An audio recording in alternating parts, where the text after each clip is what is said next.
呢個咧真係好方便。咁喺沖涼嗰陣時咧，我順便咧就去染埋，跟住就沖完涼就沖水咁就得噶啦。媽咪咧對呢隻泡泡染髮咧非常之着迷，你睇下，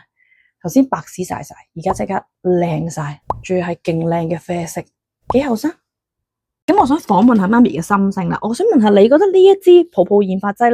咧，同平時出街嗰啲一盒嗰啲即係家用嗰啲啊，左支右支嗰啲有乜嘢唔同咧？呢個咧比較方便啲，因為咧佢有兩個頭同時間咧一齊出嘅，呢個可以就咁擠出嚟咧。咁喺沖涼嗰陣時咧就搽晒落個頭度之後咧，沖完涼咧咁我就淨係跟住沖水噶啦，好快脆好方便咁樣咯。嗱，平時咧我係喺出邊咧自己買嗰啲染髮劑染咧，因為一盒咧有2支，咁溝嘅搵個兜仔咁裝住，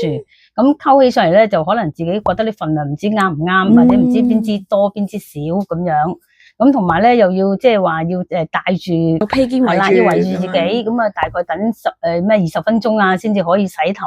梳完之後，跟住又驚唔均勻。呢個咧真係好方便。咁喺沖涼嗰陣時咧，我順便咧就去染埋，跟住就沖完涼就沖水咁就得噶啦。同埋呢個你覺得點解會性價比咁高咧？比起平時一盒嗰啲？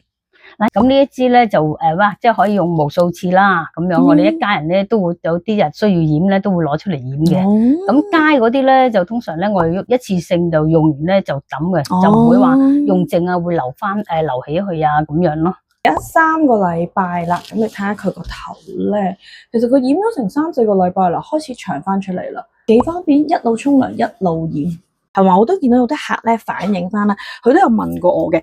用呢隻咧可以 keep 幾耐？嗱，頭先我都幫我媽咪試咗啦，其實佢係3、4個禮拜前染嘅，只要你頭髮生翻出嚟，你見到有白色先要染，同埋一支咧係可以用到好耐噶。我呢個起碼我自己同我老公一齊用，加埋我媽咪啦，我諗都用到差唔多兩個月到噶呢支嘢，掂啊！